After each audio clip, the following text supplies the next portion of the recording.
Assam news এক্সপ্ৰেছৰ মজিয়ালৈ আপোনাক স্বাগতম জনাইছোঁ। মুষলধাৰ বৰষুণৰ মাজতে গুৱাহাটী মহানগৰীত শুকাব কৃত্ৰিম বানত নলাত উটি গ'ল 8 বছৰীয়া নিশা মুষলধাৰ বৰষুণৰ মাজতে মহানগৰীত শুকাব বৰষুণৰ মাজতে জ্যোতিনগৰত নলাত উটি যায় 8 বছৰীয়া জ্যোতিনগৰৰ গণেশ মন্দিৰৰ সন্মুখত সংঘটিত হয় এই ঘটনা। স্কুটিৰ পৰা নলাত পৰি উটি যায় অবিনাশ চৰকাৰ নামৰ পুৱতি নিশালৈ SDRF আৰু আৰক্ষীয়ে উদ্ধাৰৰ বাবে অভিযান চলাই যদিও শিশুটিৰ কোনো সন্ধান উলিয়াব নোৱাৰিলে।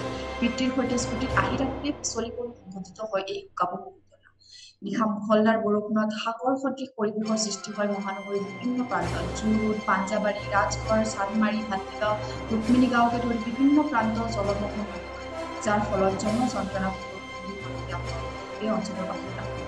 বিভিন্ন স্থানত পুৱালৈকে পানী নুশুকোৱাৰ ফলত অফিচ কাছাৰীলৈ যাবলৈ লোকসকলে নানা সমস্যাত পৰিবলগীয়া হয়।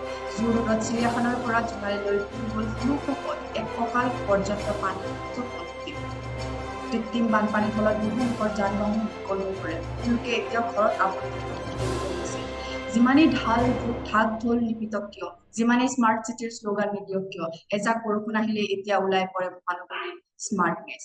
বছৰ বছৰ ধৰি একেই দৃশ্য, একেই পৰিৱেশ। চৰকাৰে গুৱাহাটীৰ কৃত্ৰিম বান ৰোধৰ বাবে সময়ে সময়ে ব্যৱস্থা গ্ৰহণ কৰাৰ কথা কয়, কিন্তু সেয়া কিমান দূৰ ফলপ্ৰসূ হৈছে সেয়া এজাক বৰষুণৰ পিছতে অনুমান কৰিব পাৰি। এতিয়া বৰষুণ আহিলে চিন্তাত পৰে মহানগৰবাসী।